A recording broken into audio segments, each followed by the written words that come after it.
All right, our first unit is we're going to be discussing Reconstruction, but in order to do that, we need to start off with a solid foundation. So we're going to look at the causes and effects of the Civil War.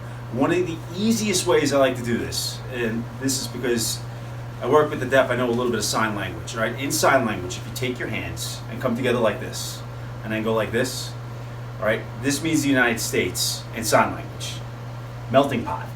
Learn something new every day. Melting pot, right? So here's the thing, all cultures come together, they form one, and we're the United States, we're a melting pot. The reason I start with this is because, well, up to this point, up until about 1860, guess what? We're all together like this, all right? However, here's how the first unit's gonna go. We're gonna eventually come apart.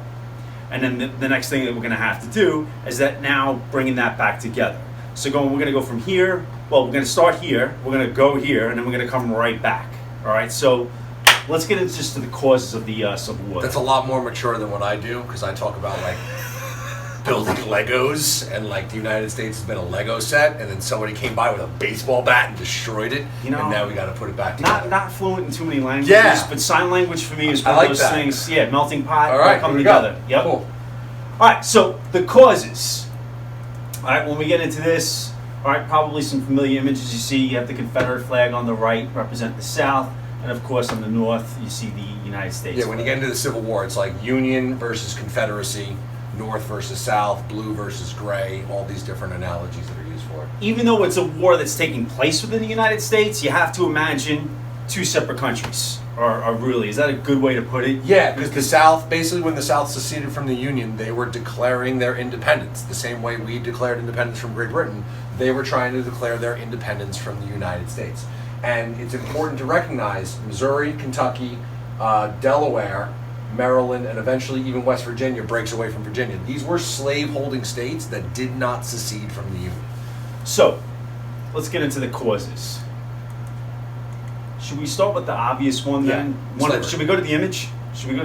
Yeah. All right, this was something that you used that I haven't used, and I like it. Because when students come to us, they already know about this. Yeah. But looking here, I mean, slavery is definitely one.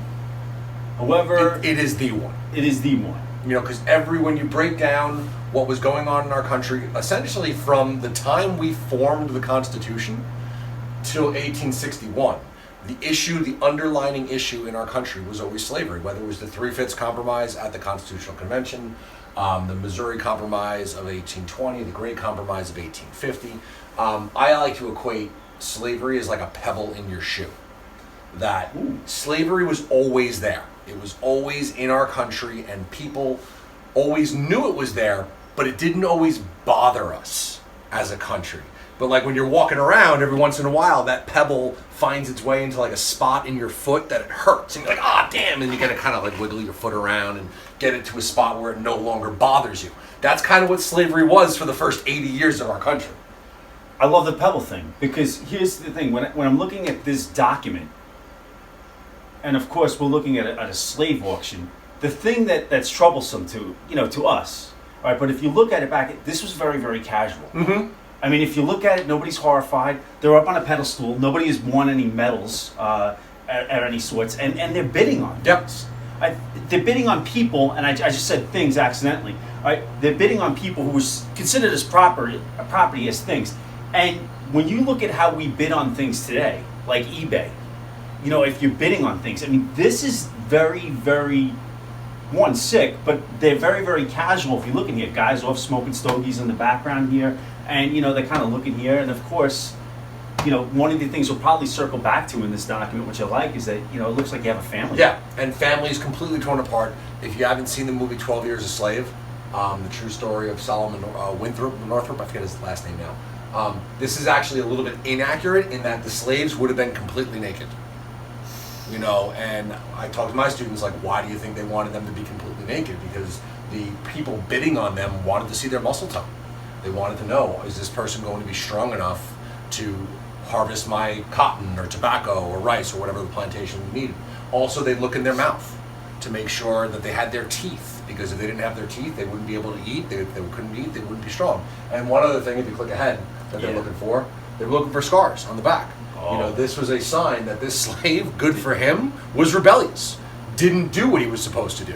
You know, when the owner was like, hey, do this, he's like, no, you don't own me, even though he kind of did at the time. This is something that an auctioneer or somebody buying the slaves wouldn't want to see. And of course, we have to get into the mindset because, you know, students, we look at it, it's 2020, you know, students look at this and it's like, okay, you're owning people, it's horrible. This was their mindset. They needed not just one slave or a couple, they needed, you know, a couple of hundred slaves that were working on these plantations to pick cotton. So there's our first one, and usually students come into, you know, social studies already knowing about slavery, all right? There were people who did want to abolish slavery. These were your abolitionists. As I almost choke on the word. Your Frederick Douglass, your Harriet Tubman, what was that guy's name? I can't remember his name now. The white guy from Boston. I mean, that's what, oh, wait a minute. He owned the newspaper from Boston. I can't remember his name right now. It'll come to me. Okay. So at any rate, another cause here, South is fearing that it's going to lose power in the national government. So should we go with the map to try and explain that? Yeah, like if you remember back to 7th grade with civics, you know, and the formation of our Constitution, the legislative branch, House of Representatives, and the Senate. Senate, every state has 2 senators. So Georgia, 2 senators. New York, 2 senators. And that was part of that whole compromise of the Missouri Compromise. When Maine wanted to be added on as a free state, the South is like, no, we want Missouri to get added on as a slave state to keep that balance of power equal. That was really important to the South because the population difference between the agricultural South and the industrialized North was significant. It was like, what, 8 million in the South? When you look at it, roughly around like 20 million in the North, you had about 11 million in the South, but about approximately 3 million of them were slaves. And that, again, that whole 3/5 compromise, that 3 out of every 5 slaves would actually count. So the South did not have the power in the House of Representatives because the North, representation based on population, had more power. So it was really important to the South to keep that balance of power equal. Here's the thing to think about in school, right? If you're looking at school and you're talking about voting, who would have more voting, voting power, the students or the teachers? Because there's more students in there than the teachers. So if you want to kind of play around with that in your head. Okay. When we're looking at this whole idea of breaking away, so now we're here, secession is going to be breaking away now. So this happens right after Lincoln's elected in 1860, and the cow's making noise. And then, of course, when you're looking at just particular any war, when you're looking at that, as we're going throughout the year, any war, World War I, World War II, Vietnam War, you always need, and going back to even the American Revolution, you're always going to need that event that's going to get it going. So out of all of these, and this is something that we'll come back to, probably, or use the language probably later on, especially when it gets to World War I, we can almost consider these like basic causes, right? Yeah. Because we're not exactly fighting just yet.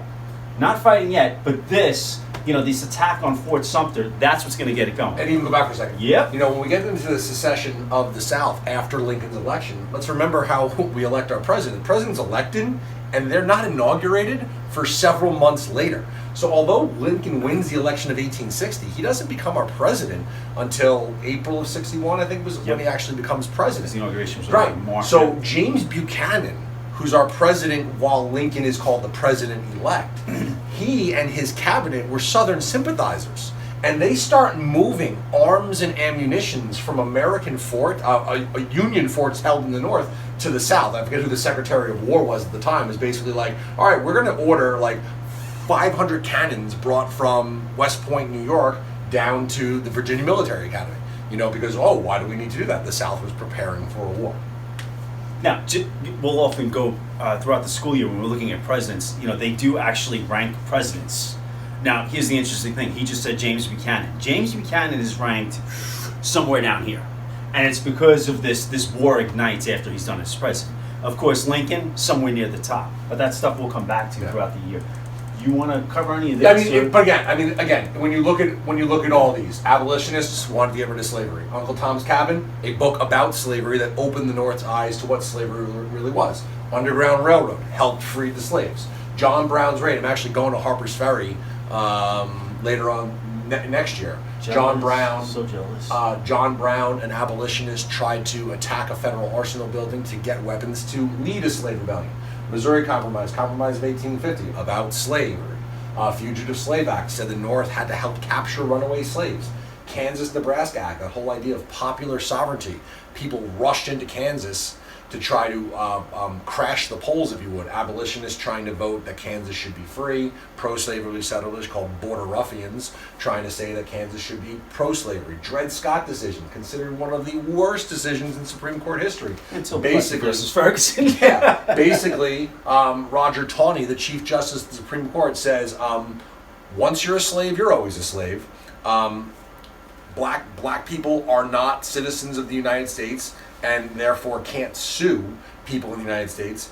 And slaves are the legal property of their owners. You know, horrible, horrible decision. Horrible, horrible precedent as well. Yeah. And then obviously this goes back to like the founding of our country. You know, Thomas Jefferson, the agrarian dream that he believed in, that our country should be a nation of small farmers, against Alexander Hamilton. And if you're a fan of the play Hamilton, which I mean I am, Hamilton, his idea that our country should be industrialized and have big cities. This two completely different Americas, although we're here, two different Americas were really emerging in the early parts of the 1800s. It's interesting how you bring up this whole agrarian dream or farming. The community I live in is North Fork. It's all farms. I was looking at a lot of documents from that particular time period that were local. And on the North Fork Island, you know, little strip over here, you know, it seemed to be that when it came to the Civil War, they were a little bit divided. Yeah. Now, of course, you probably have to dig deeper on that to find out about that. But the one thing that I'm thinking, this is a farming community, the South's a farming community, so there's kind of like... Yeah, and don't forget, like, we're going back, like farmers stick together almost. New York had slavery. You know, New York was a slave state. I forget what it was, like 1810 sticks out in my mind when we officially abolished. But all 13 states at one time had slavery. I think Pennsylvania was the first to officially get rid of it because the Quakers and all people are equal. And then slowly but surely, every single northern state abolished slavery. It was the South that kept it. Any other documents you want to go through? No. Harry Tubman, Frederick Douglass, William Lloyd Garrison. That was the guy's name. Okay. The great thing is that this book, I mean, I think, you know, when it comes to this book, I think one of the first times that Lincoln met Harriet Beecher Stowe, he was like, you know, you probably know the quote. Yeah. You're the little lady that got this. You're the little lady who started this big war. Who started this big war, because when you're looking at books, again, we don't have social media just then. So this is how things are going to be shed to light, maybe exposed. Yeah. So this is one of these things where it's getting out there, and it this opened people's eyes. Yeah, people in the North knew that slavery existed, but they didn't know what slavery was. I don't know if that makes sense. Like, they knew it existed, but they didn't know. And she opened their eyes to it. You know, I equate it to Thomas Paine's Common Sense. Right. You know, in that, like, people knew Britain shouldn't be in charge of us, but he's like, he made it so simple. He's like, yeah, that's the way it should be. When you're talking about the whole, like, you know, they knew it existed, but they didn't kind of like know. This one, I don't know about you. You put this up in front of students. Yeah. This is a room silencer. Yeah. Because they all knew, but you know, by the time you get to 8th grade, they all knew slavery took place at one point in time. You put this on the board, and people are like, whoa. Yeah. It definitely. So, you know, there is that harsh reality there.